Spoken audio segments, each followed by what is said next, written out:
Qapla! I'm going to take this opportunity, however, to suggest that we all hail Hiroga. That's all I'm saying. Forgive me, Doctor. I'm receiving a number of distress calls. I don't doubt it.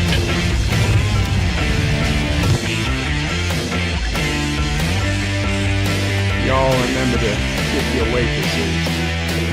Have a mighty fine night. You come in peace, surrender or be destroyed. Here to make war, we surrender. Falsehood, important things are needed to be. When the appointed hour arrives, the Marauders will deactivate their cloaking devices and begin transporting Klingon shock troops directly to the landing zone. Landing zone? Where? Tell me. Why not? Your feeble weapons will be useless against us. We will kill all your males and take your females to mate with. All right. Now the Federation's taking over, whether you like it or not. You people, you've been running this planet like a piecework planet. From now on, it's going to be under one roof.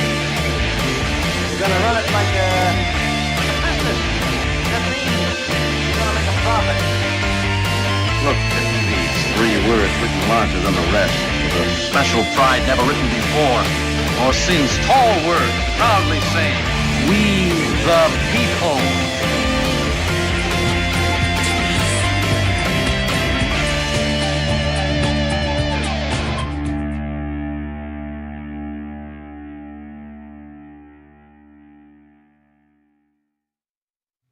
Hi, I'm Nicole DeBoer. I played Lieutenant Esri Dax on DS9, and I welcome you to Birdo Prey 5 channel. Hail Karoga. Hello world, it's Birdo Prey 5, Qapla, and welcome to Bed Life for Monday, August 15th, 2022, National Relaxation Day. So pull up a chair or a bed and let's try to relax today because it's the day dedicated to relaxation. Sorry, Mamo Frey, if I told you that earlier, you would have taken a nap when I needed you the most. Now you're free to relax for the next hour and a half or so. All right. Gorilla's Random Thoughts was first in the chat and says, Qapla all, I'll be lurking. Welcome, Gorilla. John Aragi says, deuce, and says, Bird doesn't know the meaning of the word relaxation. You know what? I think I do. I do think. Granted, it's not the same as most people's. Certainly not now, because, I mean, like, well, you're in bed all day. How can you not relax? Let me tell you, it's very easy to not be able to relax in a hospital bed. A lot easier, a lot harder than you'd imagine to be able to relax. But even when I could walk and travel, my most relaxed times was reading a book about how to do SQL database coding, programming, while out in the Bahamas. I wasn't quite on a hammock. There were hammocks around, but I knew I wouldn't do well if I tried to get on a hammock. I was just sitting in a comfortable chair. Other people were on hammocks, and it was a nice, beautiful day. Palm trees, an ocean breeze, the bluest of blue ocean water you could imagine. And I'm there reading my book on SQL, very, very happy. And people are looking at me like I was the strange one. Well, I didn't feel strange. I felt more sane than the people playing, sports on the beach. Like that was crazy. Like, why are you chasing? I mean, I don't get me wrong. I played Frisbee in college, But if I was on the beach, I'd much rather be reading a book than chasing a frisbee. Whatever. If I was on a parking lot and there was nothing else to do, then I'd play with frisbee. I don't know. I relaxed when I would drive in the Jeep somewhere. That was relaxing.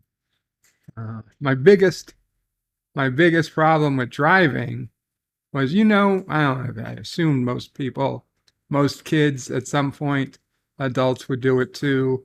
You couldn't usually do it while you were driving, but if you were the passenger and, you put your hand out the window and you make it into like a wing and you tilt it up and the air, as if somebody's driving 20, 30 miles an hour, you tilt it up and boom, and your arm goes up.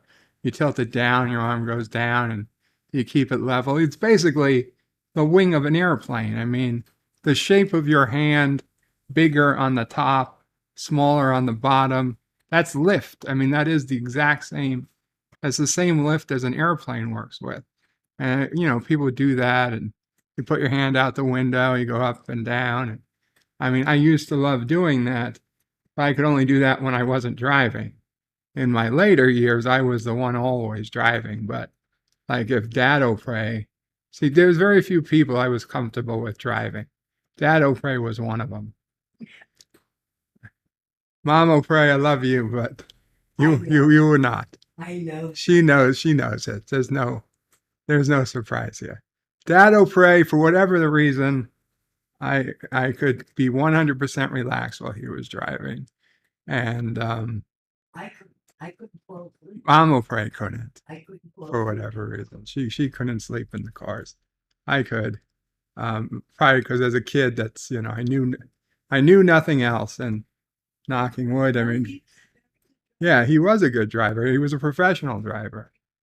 Mom O'Prey just couldn't sleep through anybody driving.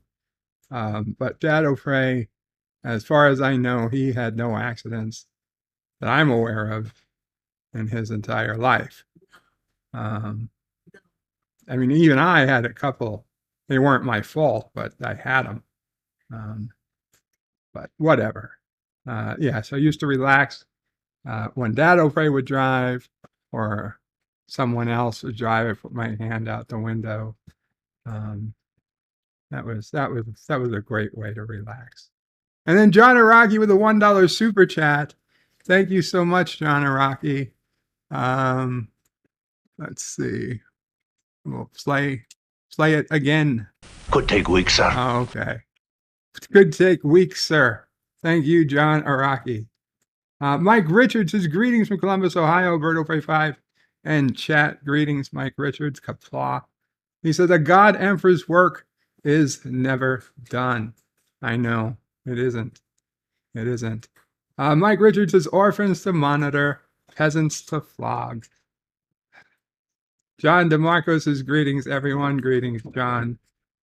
Dr. Alex says, Qapla, Dr. Alex. Brian McFarland says, Heidi-ho, everyone. Heidi-ho, Brian. Richie Poole says, Qapla, Richie. Yvette says, good evening, Bird, and everyone, good evening, Yvette. Loki's Mornings of Mischief says, special friend with benefits. Story time, Bird, we want to know, lol. Damn it, Loki, I thought you'd forget by now. So this morning on Captain Shrek's channel, I mentioned a story involving how I never got to see Niagara Falls. Not really. I mean, I got up there once with Sis O'Prey, but she had already got tired of bringing people to Niagara Falls, so I literally got kicked out of the car on the highway. She pulled over on the highway, and there's trucks passing by at 70 miles per hour, and I'm on the 6 foot wide or whatever it is, that lane that you're not really supposed to stop on unless it's a dire emergency. And she's like, get out, look, and then get back in the car. It's the dead of winter in Buffalo, New York, or Niagara, New York, whatever the hell. And I'm looking at the falls, and it's beautiful. You see the mist, but it's nighttime, I'm not seeing it during the day. Yes, it's lit up, but it's cold as fuck. It's loud as fuck. Cars are coming by. Trucks are coming by. I'm thinking I'm going to die here just because I wanted to see the falls. So I was out there for like 1 minute. I took a picture. It didn't even come out. And I got back in the car because I didn't want to die. I didn't want to die seeing Niagara Falls. And I guess it's my own fault. So I was like, I'm sure I'll get back up here. After all, Sisopre was going to college up in SUNY. Well, as it turned out, Sisopre ended up going to 4 to 5 different colleges before she ended up actually graduating. And she didn't stay up there all that much longer. Years later, I did get back to Buffalo with a friend. It was a friends with benefits situation, at which, don't get me wrong, I liked. Later on, I realized I wasted a lot of my life because I was content with the friends with benefits, even though this woman was 100% honest, saying it was never going to go beyond that. I should have listened. I, stupid me, always thought she's going to change her mind. She's going to fall in love, and we're going to get married, and we're going to have a family.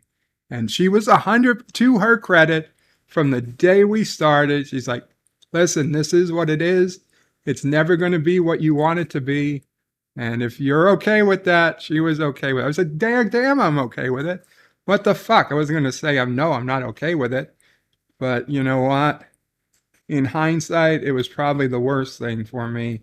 The years I should have been looking for a soulmate, I was content with a girl that was just going to help me get my immediate pleasures. And I calculated wrong. I miscalculated. I don't want to get into the details, but anyway, we were up at Buffalo, and we were supposed to go see the falls, and we never did. And I was like, it's okay. I'm sure I'll be up here again. I mean, it's not like I lived all that far away. But again, then it turned out that no, I wouldn't, because ended up getting sick, 6 months later, and that was that. So much for travel, so much for seeing Niagara Falls. And to be honest, even if I could see Niagara Falls, if I did get somewhere to travel now, it wouldn't be Niagara Falls. I'd much rather go somewhere else than Niagara Falls. Words and pictures, says Qapla, bird of prey. Good to see you. Good to be here. Beach reading tale is relaxing me. Awesome. I'm glad. There's lots of beach tales. I say the Bahamas had the best beaches. The Bahamas had the best beaches, even better than Barbados, even better than Dominican Republic, even better than Hawaii. Yes, Mama Pray. I'll be honest, Hawaii doesn't have great beaches. Where there is beaches, it's like rocky and lava sands and shit, and that's not comfortable. They do have manicured, that they keep it clean, and they have little beaches, but it's not. If you want the beach, unless you're surfing, unless you're a surfer, you don't want to be on a Hawaiian beach. I mean, the waves are too much, right? Unless you're surfing. I would have been really disappointed if I had it for lunch. Yeah, I mean, the Hawaii is really not a beach place. And I tell you, if you, like on Lanai, which is a tiny island, when I went to the north shore of Lanai, where they don't clean the beach, there's no, it's completely, not completely, but nobody cleans it. It is literally a garbage pile. I mean, that Pacific garbage pile, I don't know if it's real or not, but I do know what's real is that the entire north side of Lanai, where they don't have people to regularly clean the beach, it's just littered with trash. Hundreds of years of garbage thrown into the oceans it's got to wash up somewhere. And it washes up on like places like the north side of Lanai. Nobody cleans it. I mean, it's just full from plastic soda containers to all types of metal trash and garbage and shipwreck shit. Who the hell knows? I'm sure there was probably medical waste too. I just didn't want to get too close to it. It's really nasty. You can't walk. You can't walk on that beach barefoot. And it just, as far as the eye could see, in what's otherwise an untouched island of beauty. You look you look off the beach and it's nothing but beautiful plants, flowers, jungle, and paved. There's only like, I think, 4 miles of paved road on the entire island. But there's lots of road that's not paved. And it's just beautiful, beautiful. You look at the ocean where they don't clean the beach, and it's a disaster. It's depressing. The south side of the island where they clean the beach, because there's $1 million hotels, the beach is nice, but still not as nice as the blue water you get by the Bahamas. YouTube bots donated $1.49. Thank you, YouTube bots, and didn't leave a message, but I assume that's YouTube bots saying they want me to get to Dear Bop, which I will, but not this second. Thomas Potts says, so that's why you crash all the time. You sleep. No. And by the way, it was the happy baby YouTube bots. Oh, Charlie. Charlie is so much bigger these days. Yvette says, I'm definitely using relaxing day, lying on the sofa, no clothes, and fans keeping me cool. Very relaxed. That's good to hear. John DeMarco says, so at least we know Bird didn't get his crashing abilities from his dad. That's true. Definitely not. Darren Wagner says, greetings, Bird. Greetings, Darren. Although, Dad O'Prey was a great car driver. And I've told this story before, but it bears repeating. When we had the boat, Dad O'Prey was always liked boats. And for, as long as I could remember, he was always a member of a yacht club. Now, for a long time, he was a social member.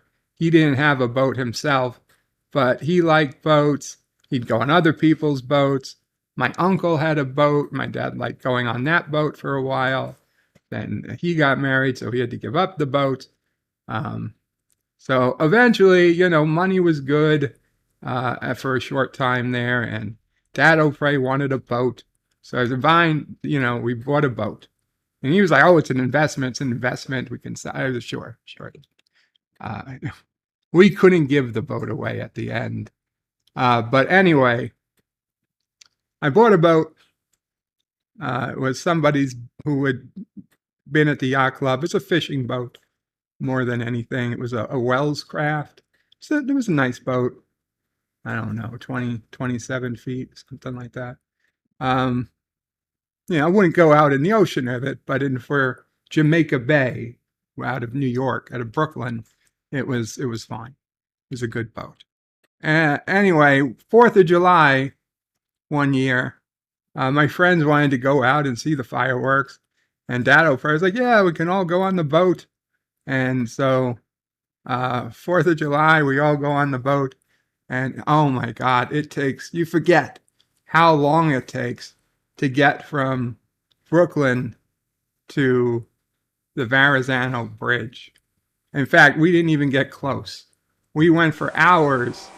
And thank you, Captain Fandom Nerd, with a $2 super chat. Says, Dear Bops, I'll get to the Dear Bops, Captain, please. I just need a little time to get through the chats and some stuff. I'll get to the Dear Bops. I appreciate it. I do appreciate the super chat. Anyway, long story short, It took a lot longer than we thought to get there. So instead of going all the way there, thank God we decided to watch a fireworks show from a much closer place, a different place in Brooklyn, Coney Island, where, Nathan's is and the Brooklyn Cyclones. In fact, it was a Brooklyn Cyclones game, I believe. They had a stadium there and they were putting on a fireworks show. So we saw it from the water. It was beautiful. Everything was great. Anyway, we're returning home. We're returning back to the yacht club. And the thing I always remembered about being in a boat, when I was a kid, I was on a boat, I wanted to take the boat right up to the coast and then just drive along the coast. And Dad's like, oh, you can't do that. There's sandbars, there's this. He always used to tell me you have to stay between the buoys, and the buoys were so far away from the coast, so far away from the houses and everything. It wasn't fun. It was like I could barely see anything. It's like, well, what the fuck? What the hell is the point of this? It always annoyed me. Anyway, so this boat had a GPS system. So it was fairly, you follow the GPS, you knew you were in safe water, and you didn't really have to think a whole lot about it. Okay, fine. And so the GPS kept a track of where you were going. So it had the line that we took to get where we were going. So to go home, you just turn the wheel around and you follow your own line back to the home port, and that's it. You don't have to think hard about it. Everything was easy. So my friends and I are talking. Dad's driving the boat, and we're having a good time, and everybody's laughing. One of my friends is like, should I put on because he was a guy, he couldn't swim. He was like, should I put on the life vest? I laughed at him. I was like, no, you don't put on the life vest. You don't need to put on the life vest unless we're going to sink. And I laughed it off. I was like, no, we're not going to sink. Just know where the life vests are. They're in the cabin. That's all he needed. He didn't need to put on a life vest. I was before we even left. I was like, what? Crazy. We're going to put on the life vest all night. Okay. Anyway, we're driving back and having a good time, and I'm looking, and I'm not sitting at the con or whatever you want to call it. Dad O'Prey is there, and he's looking at the GPS, and I'm looking out the side of the boat, and I'm looking at these houses, and they're right here. I'm like, wow, I've never been this close to these houses. And I see Dad O'Prey, he's looking. I was like, well, Dad O'Prey knows. Obviously, he knows what he's doing. But I'm just looking, and again, they're even getting closer. I'm like, wow. I was like, how is it possible we are so close to the shore in the middle of the night where we can't even see 50 feet, 100 feet ahead of us? Because it's nighttime. We don't even have headlights for this boat or anything. I'm like, wow, it's crazy that we wouldn't do this during the day. Why can we do this at night? And I'm thinking, wait, aren't there rocks and shit that sprout off like jetties? And so I turn around, and because I was watching what was behind us, and I turn around and I see what's ahead of us. And my God, if I had not turned around when I did, at that instant, I turned around and I'm looking, and it's dark and I can barely see. And then just, I don't know if it was the moonlight or what, I see an entire row of jagged rocks coming. We're going right for it. We are headed straight for this row of jagged rocks at God knows what speed. I don't know, 15, 20 knots. And I don't even know what the fuck a knot is in miles per hour. But, it's fast. And I yell, stop the boat! And Dad O'Prey's looking at me. He's like, what? I was like, stop the boat! Stop the boat! And he quickly, brought the throttle down to 0. But we had too much inertia. We were still going forward. I pulled out this giant pole and I went to the side of the boat and I was like, reverse, reverse. And we hit, but we barely hit the rocks, but we hit the rocks hard enough. And I'm pushing, and you saw the rocks and pushing off. We're trying to push off the rocks. First, we got stuck on the rocks. Then a wave came and we pushed off the rocks and we hit. And like, we know what we felt. Like, it hit the hull hard. I thought the hull was cracked. We was like, Dad will pray. He's like, oh shit. And like, I didn't know what to do. It's like, open the cabin. We're looking, was there any water coming in? There wasn't any water coming in, but I had to tell my friend, I was like, you know what? Here's the life vest. You wanted your life vest? Now is your chance. Now you put on the life vest. Anyway, thankful the hull didn't breach, but the engines, they were not outboard engines. They were I don't know what they're called, inboard, outboard. The shafts were along the bottom hull of the boat. One of them was completely destroyed. The second was like 90% destroyed. We had like 10% maybe maximum power available. And if we went anywhere above like 10% power, the whole thing would shake itself. We thought it was going to fly apart. So under its own engine at 10% power, there were times we weren't even able to go faster than the tide. The tide was coming out and we were going backwards. What took us maybe an hour and a half to get out to, took us like 6 hours to get home. Luckily, somebody stayed at the boat club until we got back, just to make sure we were okay. I personally would have thought that it would have been nice to send somebody out to take my friends home, at least back to shore. And Dad and I would have stayed on the boat to get it in, but he didn't think he didn't want to make that call. I was okay, fine. I mean, my friends, they were just happy that they were okay and they'd have something to talk about, I guess. But, oh my God, that was a very big scare. Anyway, so I asked Dad O'Prey, I was like, why were you so close to shore? And he's like, what? He's like, I was following the GPS line, the same line we took out. And he pointed on the map, the line he was following. And I said, oh my God, Dad O'Prey, that wasn't the GPS mark. That was the shoreline. He thought the shoreline was the line we took to get where we were. He was following it to the best he could.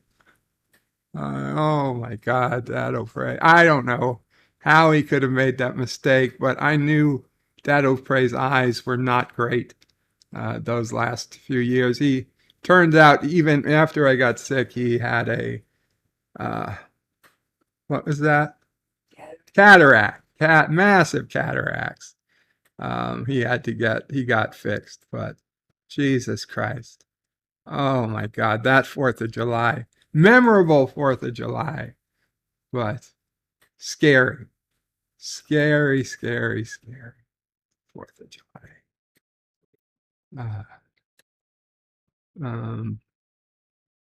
No, not, oh, so yes, I didn't get my crashing abilities from Dad O'Prey, but luckily I kind of saved the day. God knows. If we had hit that at full speed, at the very least, the ship with the boat would have gone down. There would have been a hell of a lot of injuries. I don't know if we would have lived or not. I honestly don't know. Captain Fandom Nerd says, Bird of Prey, hi, how are you? I'm doing well. Captain, how are you? Richie Poole says, fake news. Sis O'Prey could never be that mean to her brother. Richie, I don't know what makes you think that, but I'll be honest. I wasn't always a saint to Siso myself. Thomas Potts says a stripper.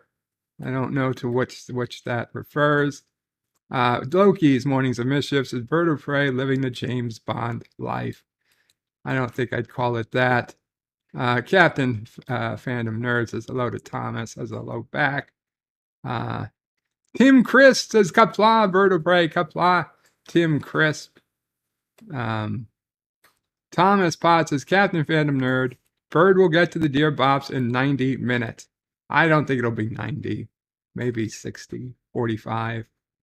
Thomas, you really think it will be only 90 minutes? Says Captain Fandom Nerd. Thomas says, Captain, I was trying to be nice. Uncle Remus says Don Knotts. No, not Don Knotts. Knots as in nautical speed. Dad O'Prey donates $1.49 from Beyond the Grave. Thank you, Dad O'Prey. Says, where did you get your lack of driving skills? Lord knows it wasn't from me. I knew how to drive. Give your mom and sister a hug and kiss from me. Tell them I love them. And let Charlie know Grandpa is watching him and loving him from afar. And got the happy baby animation with that. Very freaky Dad O'Prey donation. Thank you, Dad O'Prey. T-Berg Sci-Fi Tech Applaud T-Berg says knots miles per hour. Why Bird constantly crashes. Hail Karoga. Confirm Bird likes hard rock. Paddling back sucks without orphans. And Slow is having 20 horsepower skiff pulling an 18-foot aluminum with 90 horsepower motor in 6 miles. T-Berg says Paulie Shores going ashore. Depth finder, not GPS. No. We had a GPS.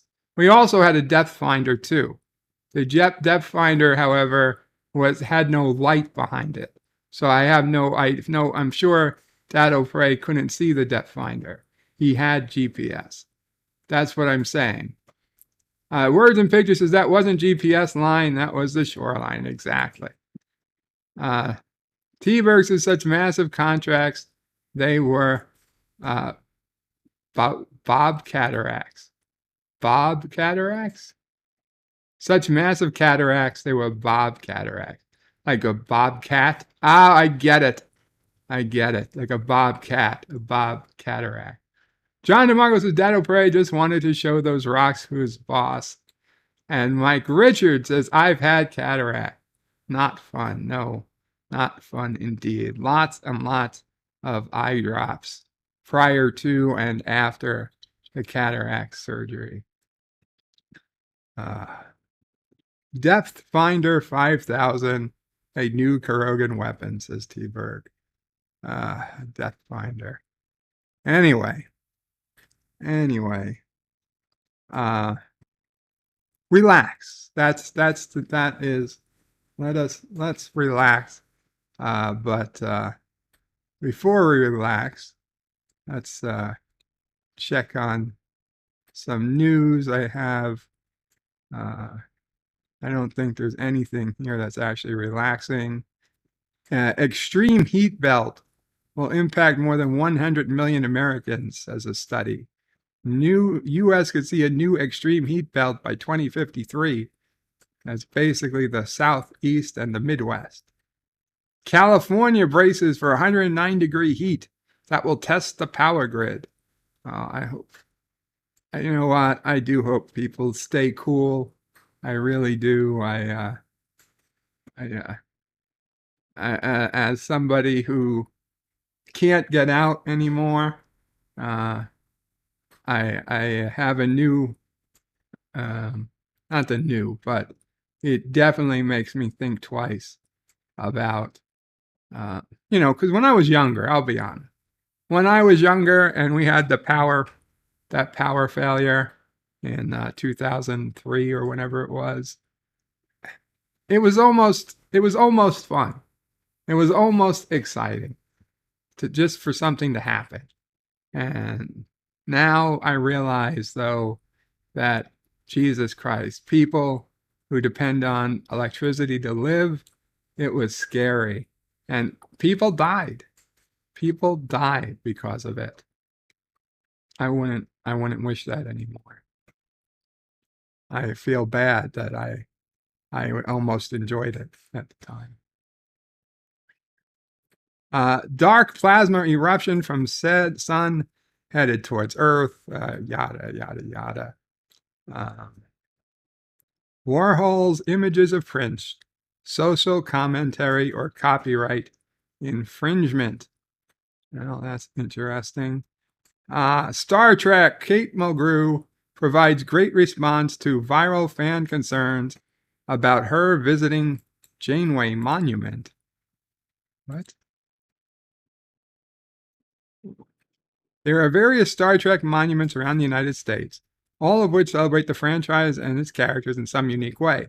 Bloomington, Indiana has, for example, a bust of Voyager's Catherine Janeway, which memorializes one of the most iconic captains in Starfleet history. Not everyone is a fan of the statue, however, and one concerned citizen voiced their opinion about Janeway actress Kate Mulgrew visiting the statue. She shared a great response. Kate Mulgrew recently revealed that she'll be visiting a Captain Janeway statue in October, which understandably caught the attention of folks living in the area. One fan in particular wrote to a local paper explaining why they think it's problematic to have a statue of Janeway in the character's hometown centuries ahead of her birth. It's a rough decision to actively work towards preventing the future Catherine Janeway and the Voyager crew from their accidental trip to the Delta Quadrant centuries from now, but I see why it's necessary. Sure, it took 7 years for Voyager to make it back to Earth. God damn it, this is a puff piece, isn't it? This is a puff piece! Fucking puff pieces. But there were some positive things that came of it. Among the things was 7 of 9's eventual integration into human society and will apparently join Starfleet. The actress who portrays Catherine Janeway, I suppose Kate Mulgrew, shoulders some of the responsibility for any future altering events. Thankfully, she's already on top of it.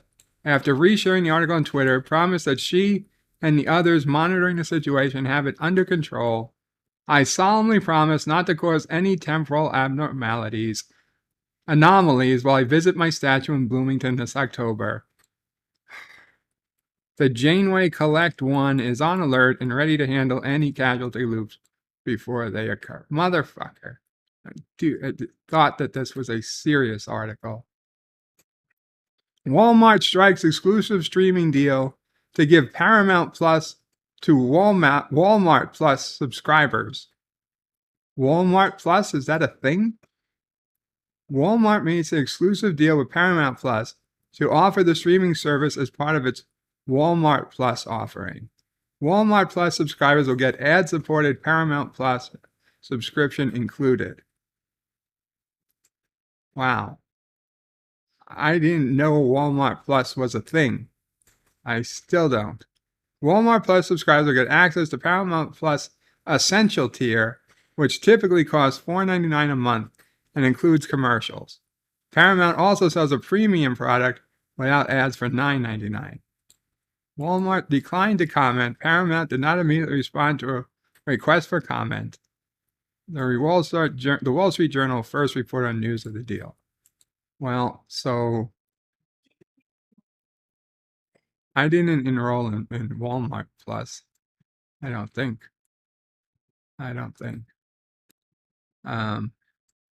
So this one was interesting. $23 million YouTube music royalties heist is huge reminder that online copyright is deeply flawed. Need an easy way to make $23 million? Of course. Have you ever considered just claiming music others uploaded to YouTube as your own and collecting the royalties? That's basically all two Phoenix Men did to swindle Latin music artists like Daddy Yankee. What the hell is that? And Julio Iglesias out of millions of dollars in royalties, as detailed in a new piece from Billboard last week.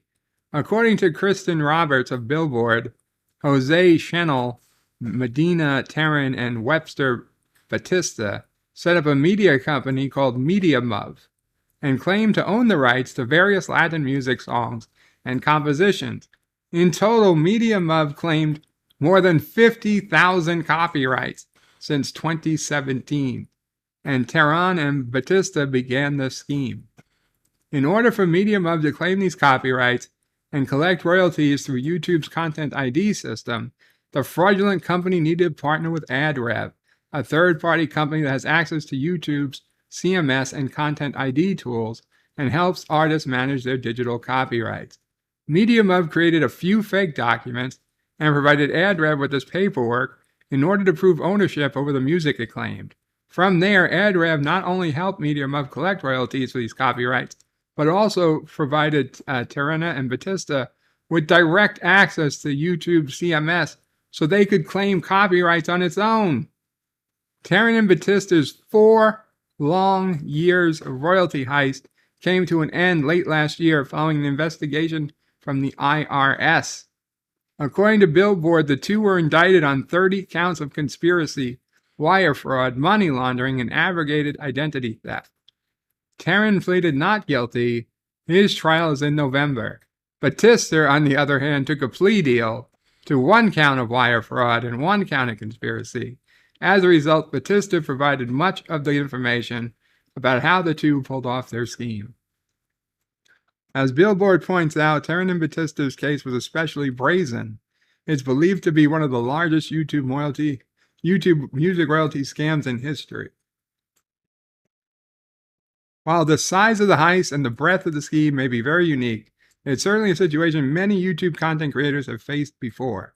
YouTube's Content ID system, meant to help creators, has been weaponized by bad faith actors in order to make money off of content that isn't theirs.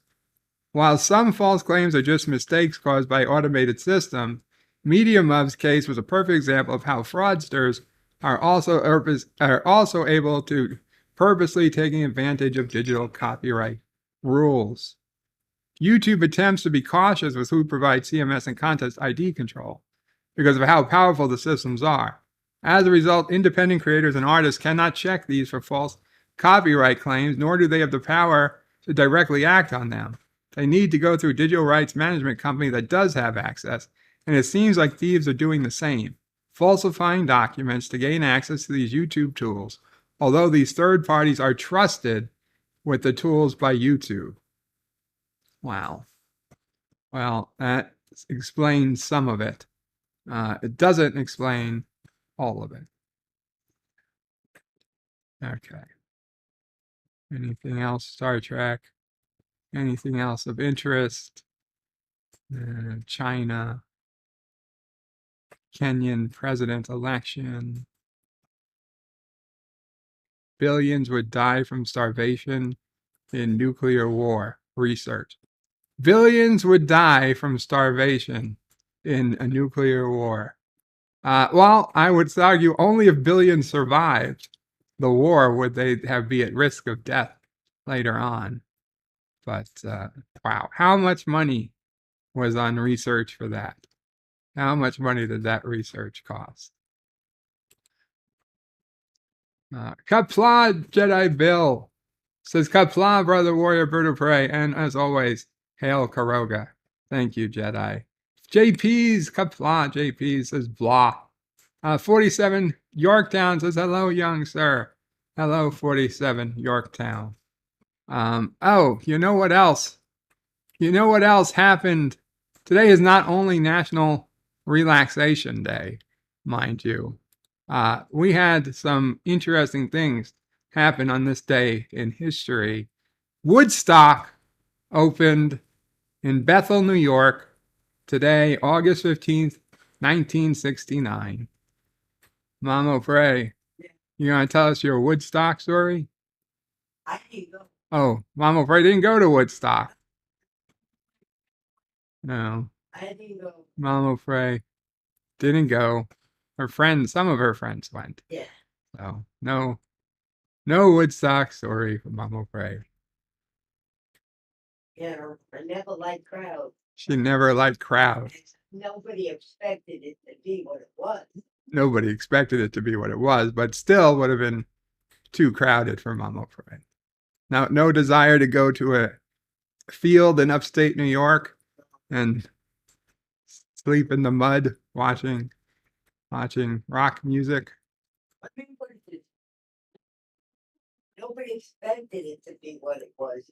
But the friends of mine that did go were probably in no condition to care what it was. I gotcha. Mama Frey says nobody expected it to be what it became, but the friends of hers that did go were also stoned, in no condition to care about what it did become. But other than the first day of Woodstock, also today in history, King Macbeth is killed by Malcolm Canmore. The Panama Canal opened to traffic in 1914. Great American project. India and Pakistan won their independence in 1947. And perhaps most importantly, in World War II, on this day in 1945, Emperor Hirohito, one of the original 57.5 access radio founders, announced Japan's surrender.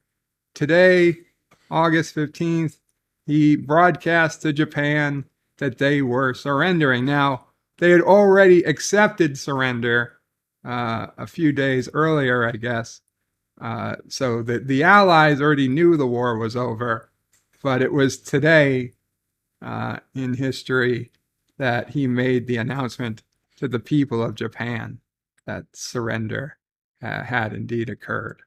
So it was a big day. A big day.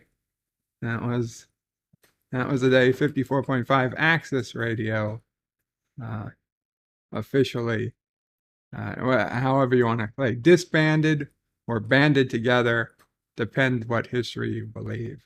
But a big day in history, nonetheless. T-Berg's Snoopy Festival in Bird's backyard. I think not. And Jedi Bill says after 1999 Woodstock, there will never be another one. T-Berg says I remember Karoga surrendered to the Alpacans. It's impossible. You can't remember that. Never happened. Never happened. Oh, it's Wordle time. It is Wordle time, and I'll be honest, I got a couple of hints. I didn't seek the hints. I got the hints. LDG told me that it was a topical word, and he was very excited for when I do it. And Mama Frey told me that it's a word I've known my entire life, but that I've started using a lot more than I ever had in the last 3 weeks. Maybe not that I've ever had. A lot more than I used to say it in the last 3 weeks or so. So I'm pretty sure I already know what the word is. Topical, and something I started using in the last 3 weeks. And it's LDG. Found it interesting. So I think we all know what it is. If you're not sure, we'll see right now. But P-O-K-E-R, poker. Been doing poker streams for about 3 weeks. I've always known what the name, always, but God, since I was 6 years old, I mean, I knew what poker games were. So that follows that. The fact that LDG was just so excited to me to do it. And he's been doing poker games as well. I have to believe this is it. T-Berg says cheat first, word cheat. LDG says you should get it in one. Oh, yes. And there it is. Indeed. I could have done my Lewis word and then faked getting it, but no. I was pretty certain that was it. And so there it is. Granted, I had hints, but that's the problem. Once people start talking to you about it, you can't help but get hints. Anyway, all's well. If anything, you didn't spoil it. You didn't spoil it, LDG. You didn't spoil. T-Berg says, when I poke her, she says, ow. Wow. Gorilla says, word you have said your whole life, so it's either son of a bitch or MF. No, don't feel bad, LDG. You didn't spoil it. You didn't. There. See, it's like quantum. It's quantum. You can't talk about it without changing the outcome.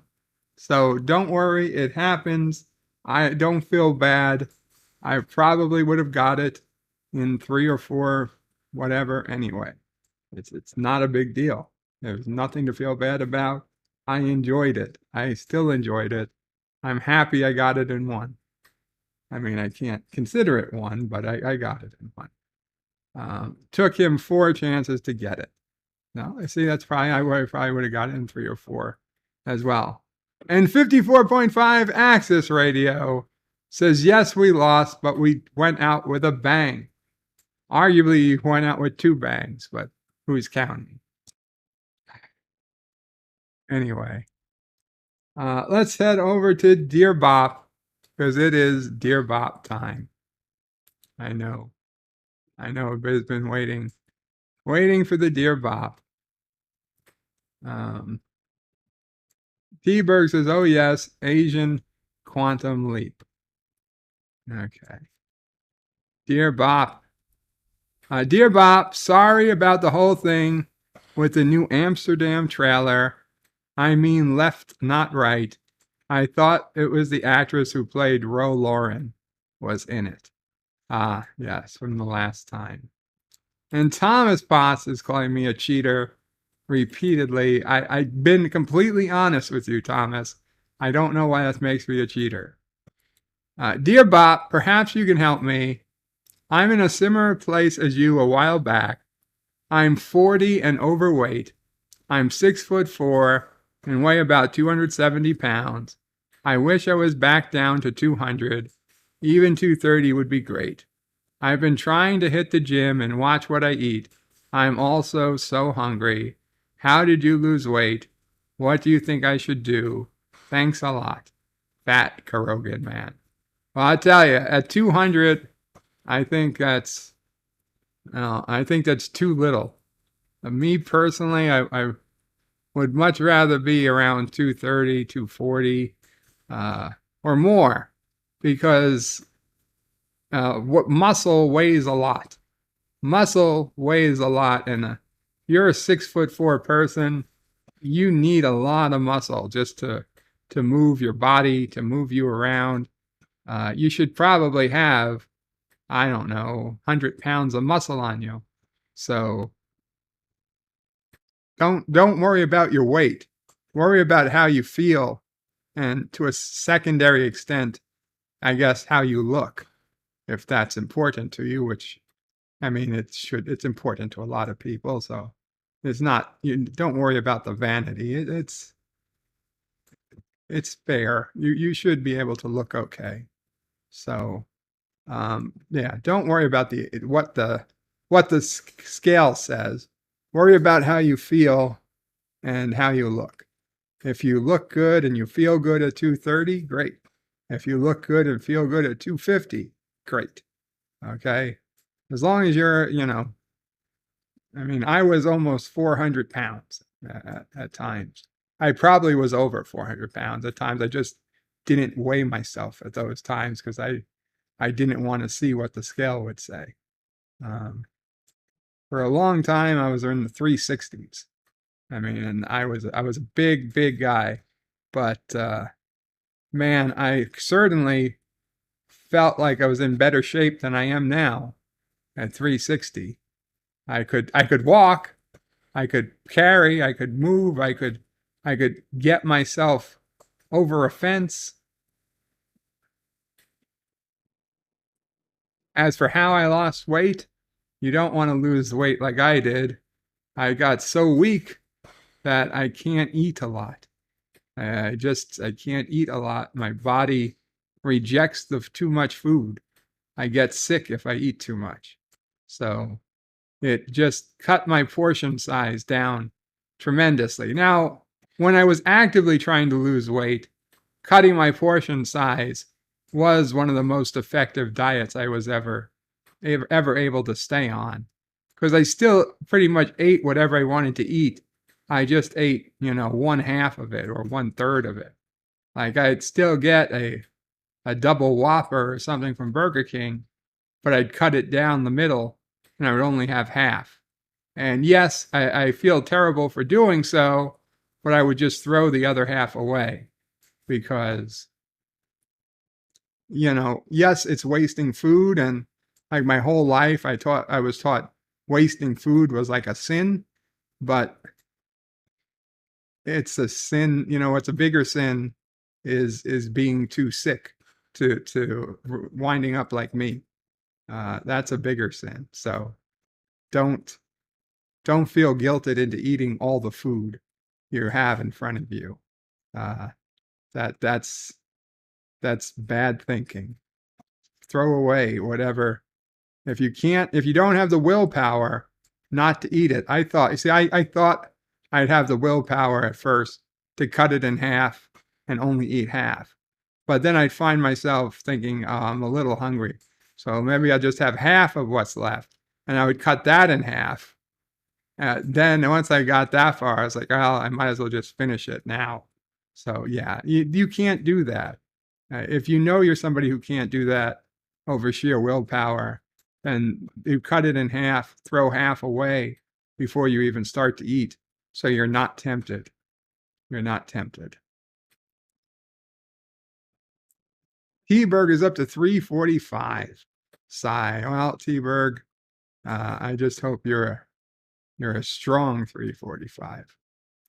Dear Bob, how bad do things have to be for the Scooby-Doo gang, Ghostbusters, and Sam and Dean Winchester to be at the same gas station? The Scooby-Doo gang, Ghostbusters. Who are Sam and Dean Winchester?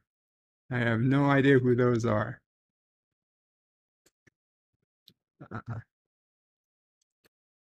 John DeMarco says, in that case, leftovers the next day are way to go.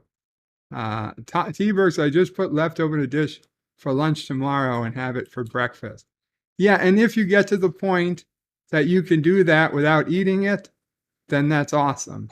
I did eventually get to that point, and it's fine. There's no camera. There's no. Yeah, later on, I did get to that point where I would eat and I'd have leftovers the next day, but it didn't start that way. T-Berg says Supernatural show, the Winchesters. Hakeem says they're from Supernatural. I've never watched Supernatural, so I don't. I have no idea what they're about.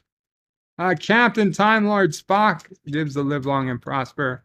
Live long and prosper, Captain Time Lord Spock. Yeah, so I don't know how bad things have to be for the Scooby-Doo gang, Ghostbusters, to be at the same gas station. I guess they gotta be pretty bad.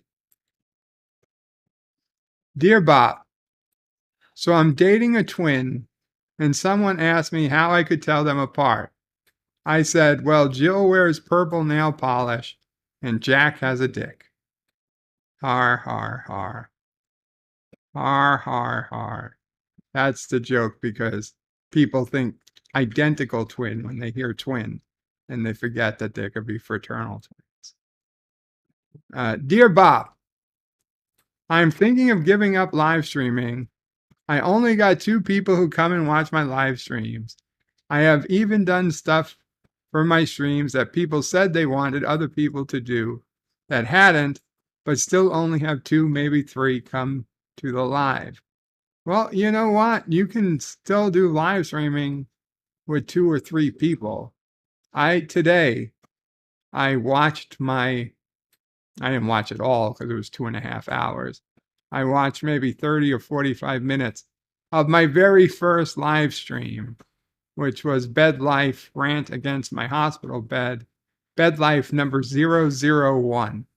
I laughed at myself that I thought I would be disciplined enough to keep a number count so that bed lives would always go up by 1, like bed life number 2, bed life number 3, bed life number 4, and that I had the forewithal to give it three spaces because I started 001, 002, 003, and so on.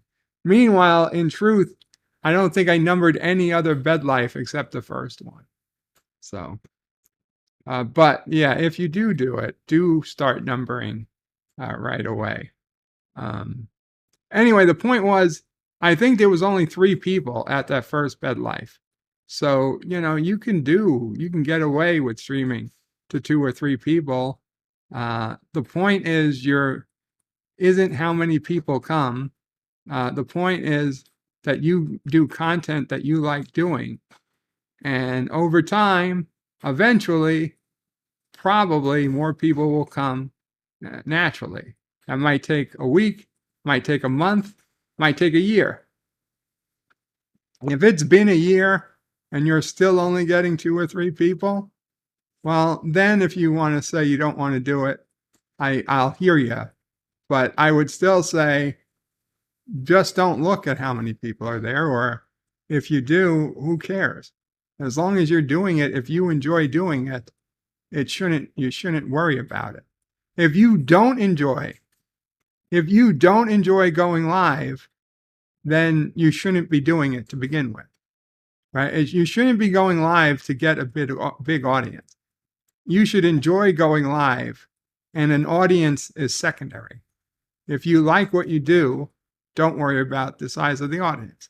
If you're doing it to attract an audience because you want to make this into your job, well, then that's different.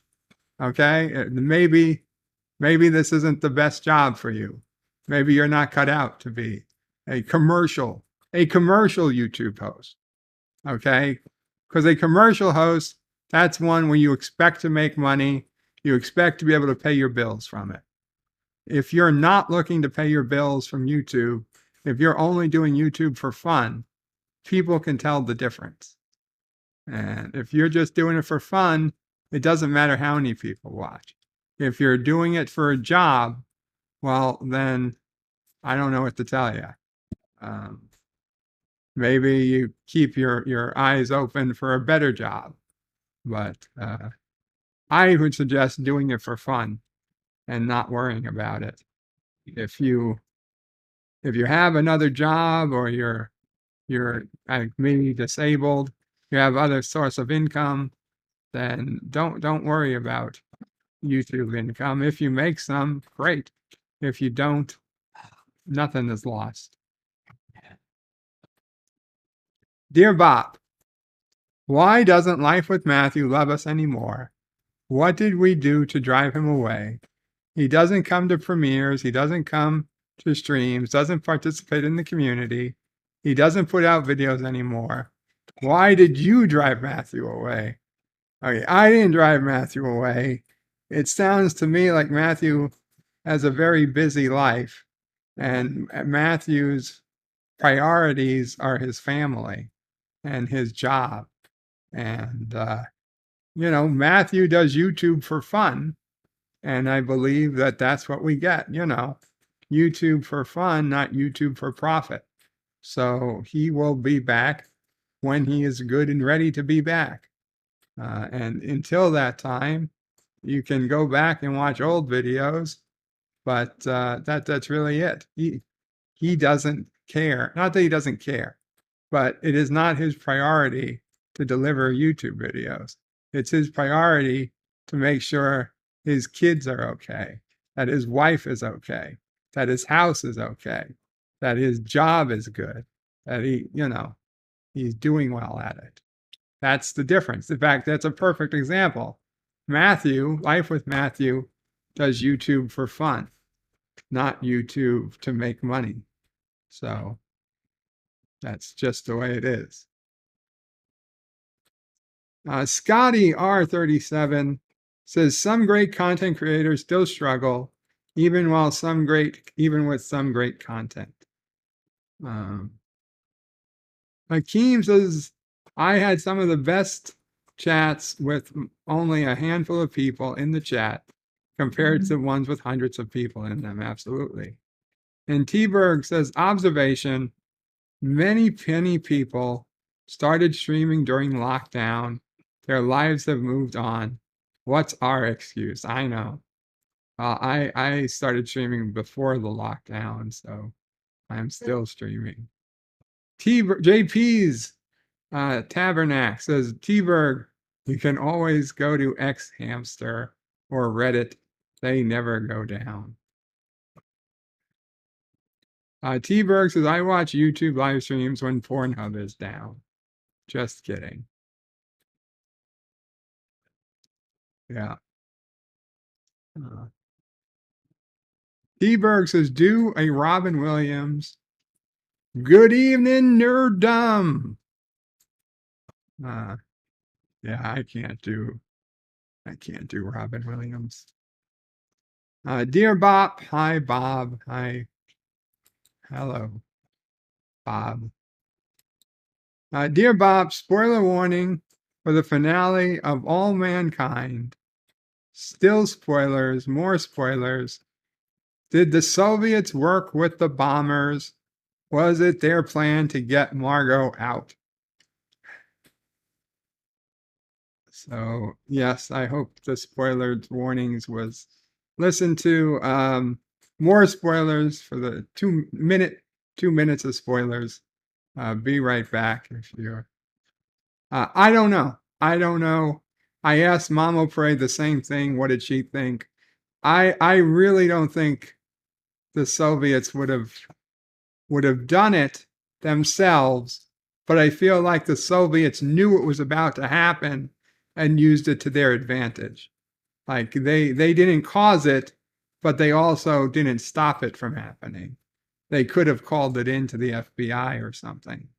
I think they just let it happen, and that was their plan for getting Margot out. LDG says, ever since Salty almost killed him, Matthew has taken a rest. Dear Bob, Groundhog Day exists in parallel universe for all mankind. Yes, Groundhog Day. I'm sure it exists. Dear Bob, MFK, Tracy Steffens, Karen Baldwin, any error, Ellen Waverly, any error. Who's Ellen? Is she the president? Yes, she is the president. Oh man.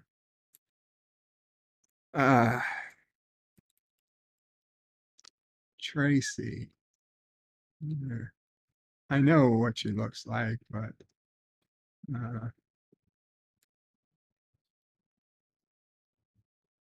we're all mankind.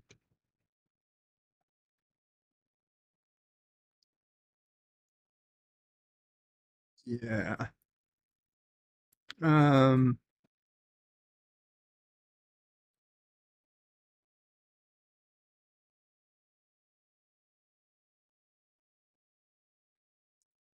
That's a hard one.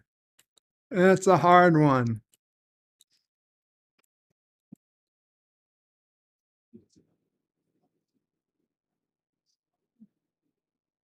I know she's She doesn't play for the team, but I feel like if I married her, I could change her.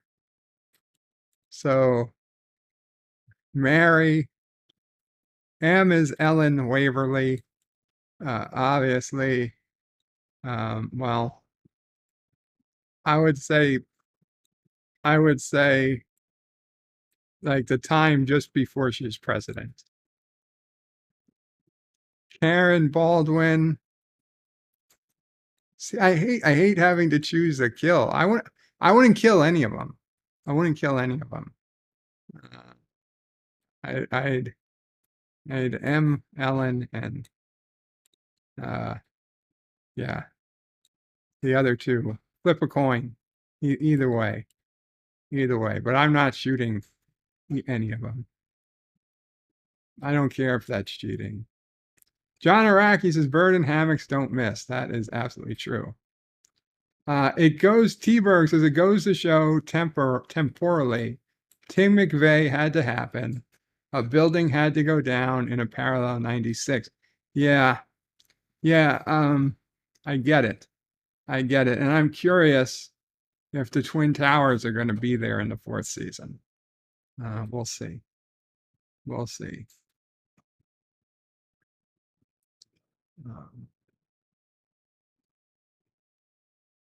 Dear Bob, is it true that one of the biggest signs of becoming an adult is when taking a nap goes from a punishment to a reward? I guess that's one way.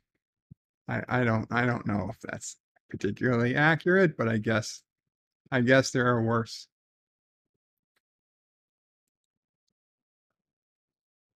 Okay,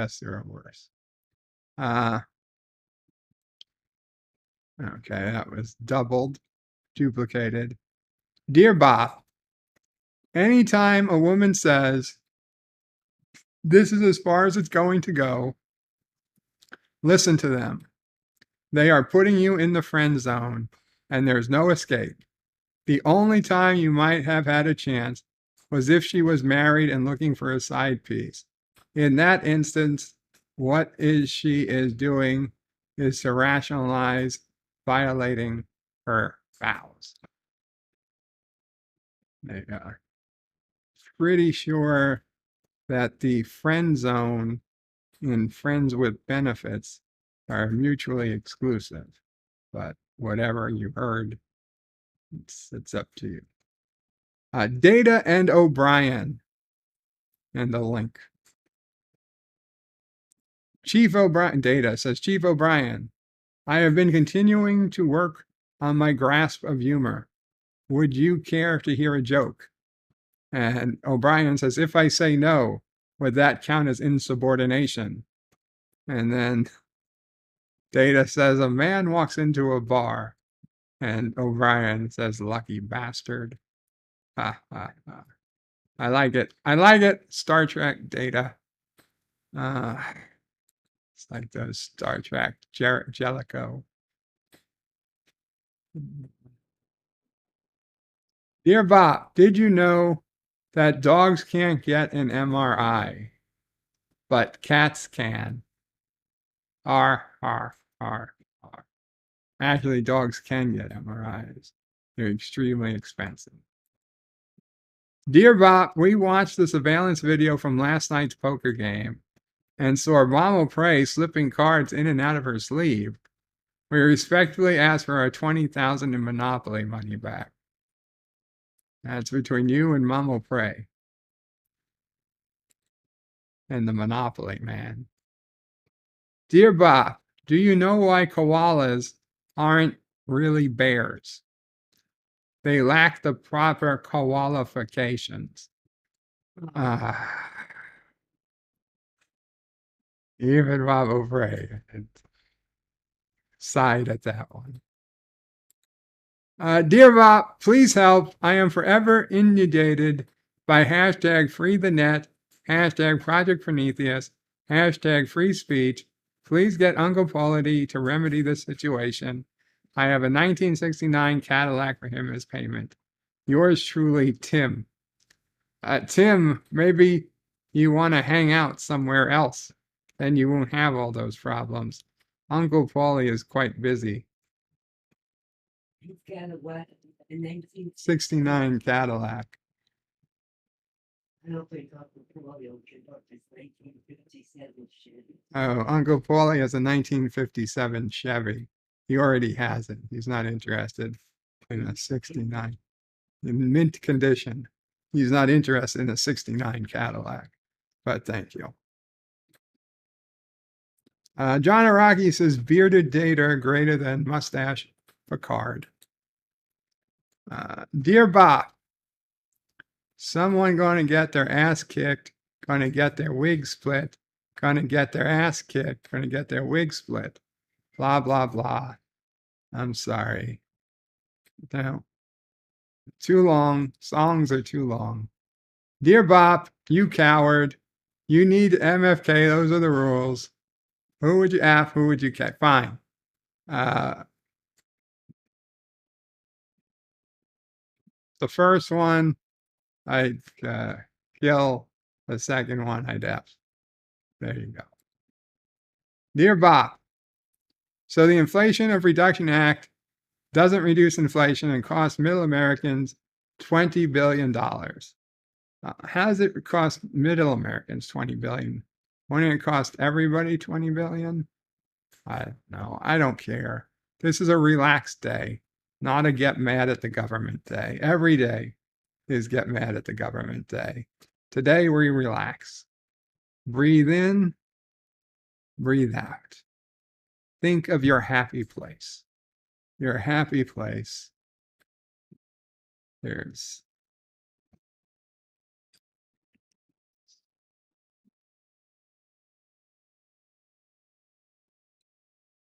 I know, I'm sorry, I changed the perspective there. Think of your happy place, quiet place, fancy, somewhere like Sedona, Arizona, the beauty around you, anywhere you look, red rocks, the soil itself, there's just something about it. In the summer, it's hot as the desert.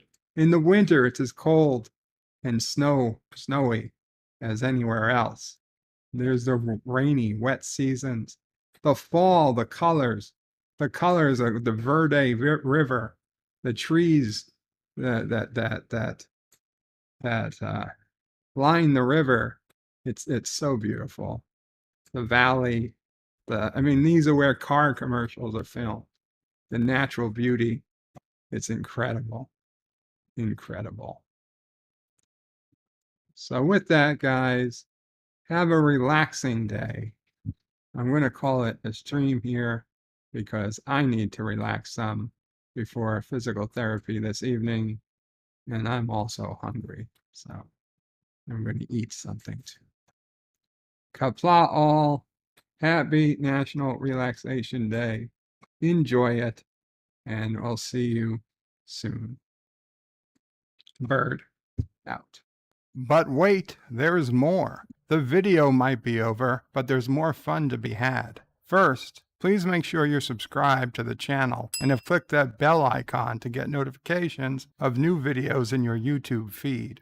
Share this video on social media to help this channel fight the algorithm that favors big media. Also check out www.birdoprey5.com for links to my other channels, various social media accounts, merch store, Dear Bop affiliate links, and all your Birdo Prey 5 needs. At the main Birdo Prey 5 YouTube channel, you can find all sorts of live streams and unlisted videos, YouTube membership options, and a community section with polls and updates on the channel. On the secondary channel, Birdo Prey 5X, you can find overflow content that doesn't always make the main channel. Subscribe to both channels, please. Thanks for watching. Remember, I stream almost every day. This is Birdo Prey 5 saying goodbye, world. Until next time. Who's been holding up the damn P.S. elevator? Hail Sassy, hail Charlie, and of course, hail Kuroga.